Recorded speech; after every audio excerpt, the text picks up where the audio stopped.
Notícias do STJ. Os destaques do dia do Superior Tribunal de Justiça, quando e onde você quiser. Olá, esse é o boletim com alguns destaques do STJ.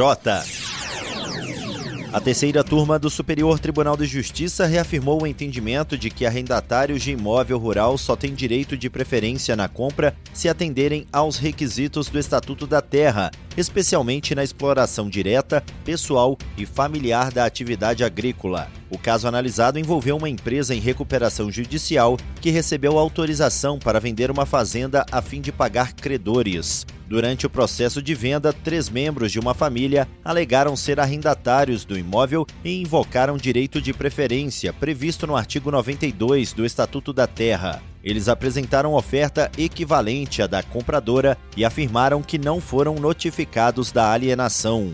A empresa, porém, argumentou que o contrato de arrendamento havia expirado meses antes da venda, eliminando qualquer direito de preferência. Após decisões desfavoráveis nas instâncias inferiores, os supostos arrendatários recorreram ao STJ, mas o colegiado da terceira turma negou o provimento. O relator, ministro Ricardo Vilas Boas Cueva, destacou que o simples arrendamento não garante preferência automática. O Estatuto da Terra e o Decreto 59.566 de 1966 limitam esse direito ao homem do campo, que explora a terra de forma pessoal, direta e eficiente. O objetivo da norma é proteger o trabalhador rural que atua com base familiar. O ministro observou que no caso em questão ficou comprovado que os recorrentes não residiam no imóvel e que um deles possuía outros bens rurais, atuando como empresário do ramo agrícola, o que descaracteriza o perfil protegido pela legislação. A terceira sessão do Superior Tribunal de Justiça decidiu que nos processos de apuração de ato infracional deve-se aplicar ao adolescente o procedimento do artigo 400 do Código de Processo Penal, garantindo o interrogatório ao final da instrução. A medida complementa a audiência de apresentação prevista no artigo 184 do Estatuto da Criança e do Adolescente. O relator, ministro Rogério Schietti Cruz, explicou que o ECA assegura aos adolescentes todos os direitos fundamentais e o devido processo legal, razão pela qual o interrogatório precisa ocorrer somente depois de o jovem conhecer todas as provas produzidas contra ele. O ministro lembrou que no passado entendia-se que a audiência inicial era suficiente, mas a jurisprudência evoluiu para evitar tratamento mais rígido do que o dado aos adultos. O colegiado destacou que a ordem de produção probatória é essencial para a autodefesa, já que, como observou o ministro, ninguém pode se defender do que desconhece. Assim, o descumprimento do procedimento gera nulidade apenas se houver demonstração de prejuízo e se a parte alegá-lo no primeiro momento oportuno, sob pena de preclusão. A terceira sessão também reafirmou 5 diretrizes que devem ser seguidas na apuração de ato infracional. Primeiro, a audiência de apresentação serve apenas para decidir sobre internação provisória e remissão, sem colheita de provas. A segunda diz que eventual confissão nessa fase não fundamenta sozinha a procedência da representação. A terceira prevê que o interrogatório final deve ocorrer segundo o artigo 400 do CPP.